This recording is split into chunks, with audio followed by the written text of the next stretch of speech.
All right, today I'm going to be walking you through my process for doing Buckstitch, and then I'll show you the two different sizes I typically use along with the different types of chisels so you can determine which one works best for your style. I will also link all the tools that I'll be using as well as where I purchase my supplies in the description. All right, I'm going to walk you through what tools you're going to need to do this. So first of all, you're going to need your Buckstitch chisel.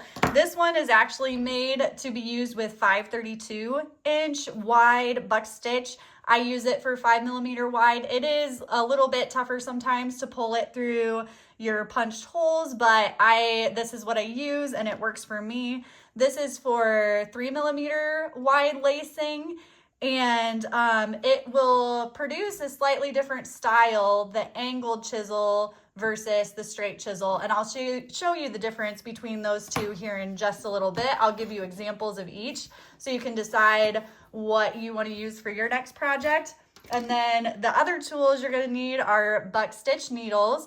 I like to have two handy at my workspace whenever I'm Buckstitching, and I'll show you why here in a little bit. These hemostats come in super handy when you go to finish off the ends. I always like to have a pair of pliers, a small pair of scissors, and then obviously your Buckstitch pieces. All right, I brought my rubber mat over here. This is what I always punch my Buckstitch on. Just a little tip, I like to always have my granite block underneath my mats when I go to punch because it just makes the punching a lot easier. That granite will absorb the shock and just, yeah, I found punching goes way quicker for me versus being on a table that sometimes isn't all that sturdy. One thing I like to do is I like to make the impressions of my Buckstitch before I go to punch it, because then I can count out the holes and make sure it's centered and kind of plan out where my stitches are going to be. I like to put in my stitching groove first because the smaller the space that you need to center your chisel on, the easier it is to get it centered and to stay even. So I like to do that first, whether it's you're just doing a strap and you're centering it in the middle of two groove lines, or say if you got your stitch line in there already, you can just kind of follow your stitch line. Like here, it's probably about 1/8 of an inch. These prongs are about 1/8 of an inch from this stitch line. It's just a lot easier for me to keep it even and centered if I'm doing something like a strap. So anyway, we're gonna go ahead and start punching over here. Actually, before we do that, one thing I forgot to mention is you want to make sure you always have an even number of punched holes. The reason for that is because if you don't have an even number of holes, then your Buckstitch is gonna end up on the top side on one of the places where you need to end it off. And I always want it ending on the back side so that I can bury it under there and then stitch it to a liner so it's covered up and protected. So here I'm gonna use the angled punch, and I'm gonna make sure when I punch it through, I'm gonna make sure that the ends come through a decent amount. If you just barely get them through, it's probably gonna be harder to pull your Buckstitch needle through. So I like to make sure that it's getting through there a decent amount and starting to go up through the wider spot of the Buckstitch chisel, because then my needles will pull through a lot easier. And since I've already made the impressions and planned out where I want to punch, this goes pretty quickly. Again, you have to have an even number of holes punched here. So those are with my angled chisel, obviously, you can kind of see that. And then this is with my straight chisel. You can always check the back, make sure you made it all the way through. I'm gonna make it go in a little bit deeper there.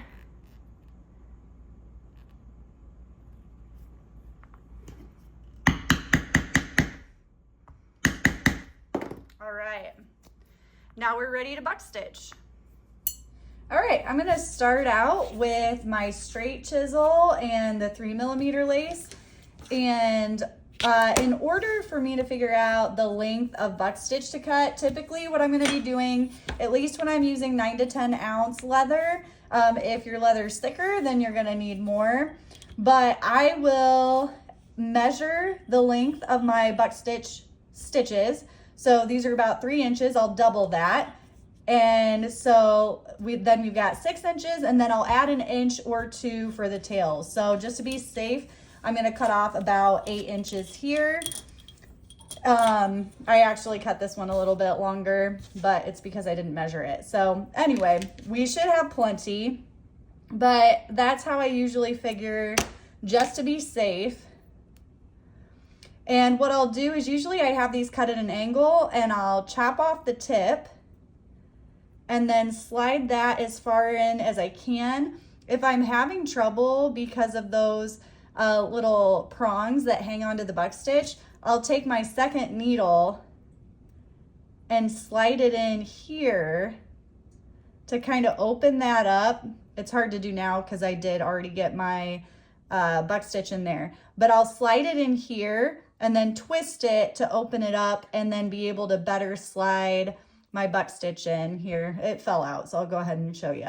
So if it's not wanting to stay open, I'll slide it in, that second needle in, hold it open, get my Buckstitch in, or try to. It's hard to do this when you're looking through the phone camera to make sure that you're able to see it. All right, and then slide that out. So now that we've got that in there, I'm going to take my pliers and crimp that on there, or just get those prongs good and tight in the Buckstitch. And then I like to trim the Buckstitch at a pretty slow angle. That'll just keep it from getting caught while I'm stitching. So now when we go to start,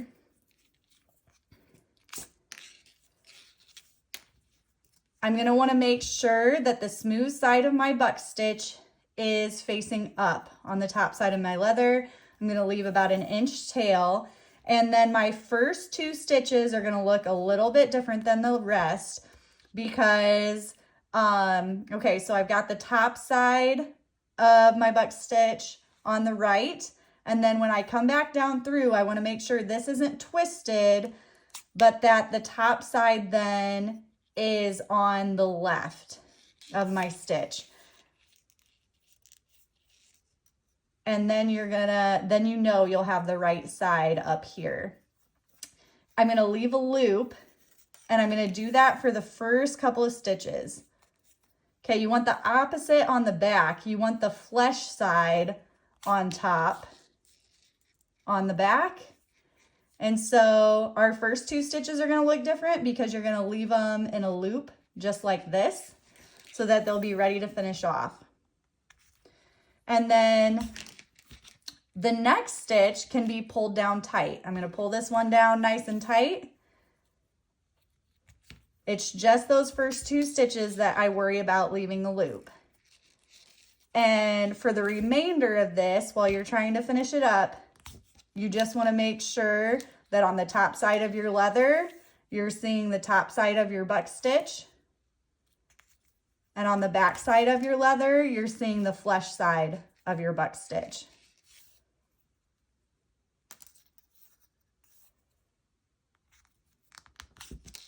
And I'm pulling all of these tight, all except for those first 2 stitches.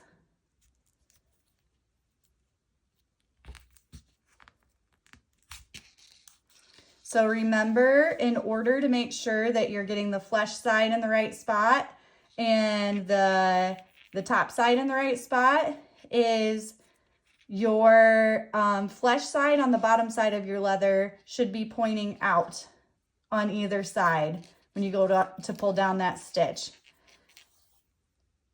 And then the opposite is true when you're working on the top side of your leather. I want my shiny side to be facing out on each side of my stitch. That's going to make that nice diamond shaped Buckstitch when we're using Whoops, that was my last stitch and I pulled it tight. I didn't want to do that. So you're gonna get, I interrupted myself there. You're gonna get that nice diamond shaped buck stitch with the straight chisel. So I loosened this up. I'm getting towards the end, and so I'm gonna leave 2 more loops on my end here. So when you get to that point and you're ready to finish the ends off, I just make sure I have a tail of about 1 inch on either side. And I'm going to take the tail and run it through the loop on the back side, just like this. I can do the same with the other side while I'm at it. So you're running that tail through the loop.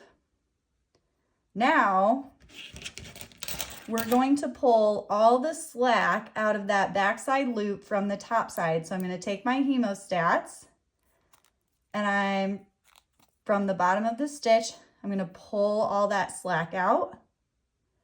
And then my top side loop just got bigger. So I'm going to pull all the slack out from the bottom side. Oops. And now all I have to do is pull that tail through and pull the rest of the slack out. Then I'm going to trim the tail so it's just right up close to that stitch I pulled it through, and we're going to do the same thing on the other side. So from the top side, I'm going to pull all the slack out of that bottom loop. And then I'm going to go to the bottom side and pull all the slack out of that top loop. I'm going to pull my tail through and then trim. And we're almost set to go. There's one more step I like, and that step is I will make sure, a lot of times I'll put this on my granite block, but I'll make sure I have this on a hard surface, and I'm going to flip it over so the bottom side is facing up. And I'm going to take my flat mallet and I'm going to pound it down so that the buck stitch is a little bit more flush with the leather. That just makes it a lot easier when you go to sew on your liner. Your liner will just glue on easier and sew on easier. So this one's all set to go. Next, I'm going to be using my angled chisel with my 5mm lace.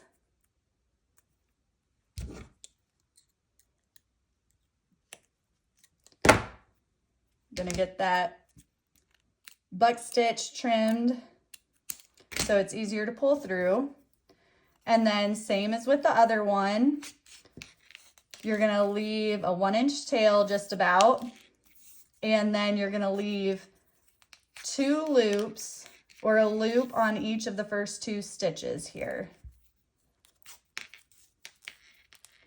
So I've got my tail, I've got my 2 loops here, and now I can just start pulling them through tight. It's a little bit easier with this angled chisel to make sure that you're going the right direction with your buck stitch. So here, you can kind of see it a little bit better since you don't have to twist the needle to go straight.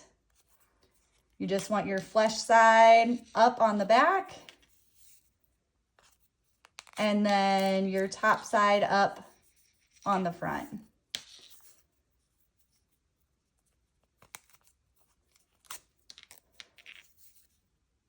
So once I get through all these stitches and I only have 2 more left, I'm going to make my loops.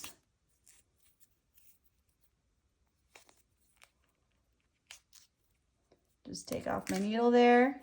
And now remember how we want to pull our tail through that backside loop. This is why it's so important that you do an even number of buck stitch holes, because this would end up on the top side and you don't want that. Now I'm going to pull the slack out from the top of the leather so this loop is nice and tight, and then I'm going to pull the slack out from here, pull on my tail. Whoops. And then trim it. Same with the other side.